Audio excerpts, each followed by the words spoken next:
தென்றலே மெல்ல பேசு சீரியல்ல இனிய எபிசோட்ல பரம இளமதிய அழைச்சிக்கிட்டு போறதுக்காக பாருக்கு வந்து பார்த்தா இளமதி அப்படியே ஒய்யாரமா தலைக்கு கையை கொடுத்துக்கிட்டு அப்படியே சாஞ்சி படுத்திருக்கிறாங்க.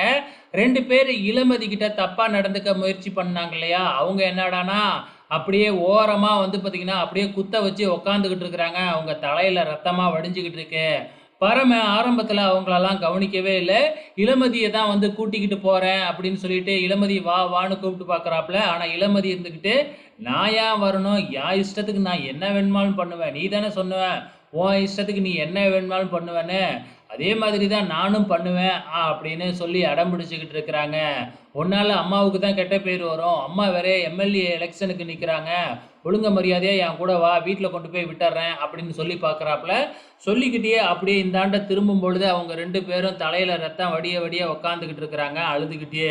அதுக்கப்புறம் பரமன் காலில் விழுந்து விழுந்து அக்காவை எப்படியாச்சும் கூட்டிகிட்டு போயிடுங்க அப்படின்னு சொல்லி கெஞ்சிக்கிட்டு இருக்காங்க. ஆமாம், நீங்களாம் யாருடா, ஏன்டா இப்படி உக்காந்துருக்கீங்க அப்படின்னு கேட்குறப்ப தான் ஃப்ளாஷ்பேக் காமிக்கிறாங்க. ஸோ இளமதியை வந்து தொடலாம் அப்படிங்கிறப்ப இளமதி ரெண்டு பாட்டில் எடுத்து அவங்க தலையிலேயே அடித்து உடச்சிருக்கிறாங்க. அதுக்கப்புறம் தான் அவங்க இப்படி உட்காந்து கிடக்குறாங்களாட்டுக்கு. எப்படியோ இளமதியை நம்ம பரம வலுக்கட்டாயமாக கூட்டிக்கிட்டு வண்டியில் ஏற்றிக்கிட்டு போகிறேன் அப்படிங்கிற பேரில் வண்டியில் ஏற சொல்கிறாப்புல. இளமதியே உட்காந்து துட்பட்டாவெல்லாம் எடுத்து போட்டு பரமனோட சேர்த்து தன்னை கட்டிக்கிறாங்க. போகிற வழியிலெல்லாம் கலாட்டா பண்ணிக்கிட்டே போகிறாங்க.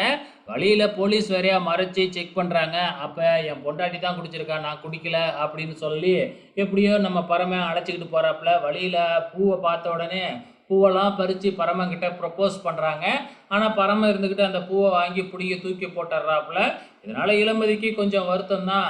இந்த பக்கம் கலா வந்து பார்த்திங்கன்னா எங்கே இன்னும் இந்த இளமதியையும் காணும் அப்படிங்கிறப்ப பரம வழக்கம் போல் எங்கேயாச்சும் குடிச்சிட்டு இருப்பான், அதான் பாரு பாரா தேடிக்கிட்டு அலைஞ்சிக்கிட்டு இருப்பா அப்படின்னு சொல்லிக்கிட்டு இருக்கும் பொழுது நம்ம பரமனோட வண்டி வருது. அப்படியே தலைகீழாக இருக்கு. பரமே ஸ்டெடியாக வராப்புல. நம்ம இளமதி தள்ளாடிக்கிட்டே வராங்க. இளமதி போதையில் இருக்கிறதுனால இளமதியை அடக்கவே முடியலை. கலாவையும் ரஞ்சிதத்தையும் வச்சு செய்ய ஆரம்பிச்சிடுறாங்க. நம்ம பரம ரூமுக்கு போயிட்டாப்புல. ஆனால் இந்த ரஞ்சிதம் போயிட்டு இளமதி கிட்ட பேசுகிறேங்கிற பேரில் தலையிலேயே அடி வாங்கிக்கிட்டு நம்ம ரஞ்சித தலையும் அடித்து பொழந்துட்டாங்க நம்ம இளமதி. அதுக்கப்புறம் என்ன, இளமதியை கொண்டு போய் ரூமில் விட்டு சாத்திடுறாங்க. இதோட இனி எபிசோடு முடிஞ்சிருச்சு. வெயிட் பண்ணி பார்க்கலாம் அப்கமிங்கில் என்ன நடக்க போகுதுன்னு.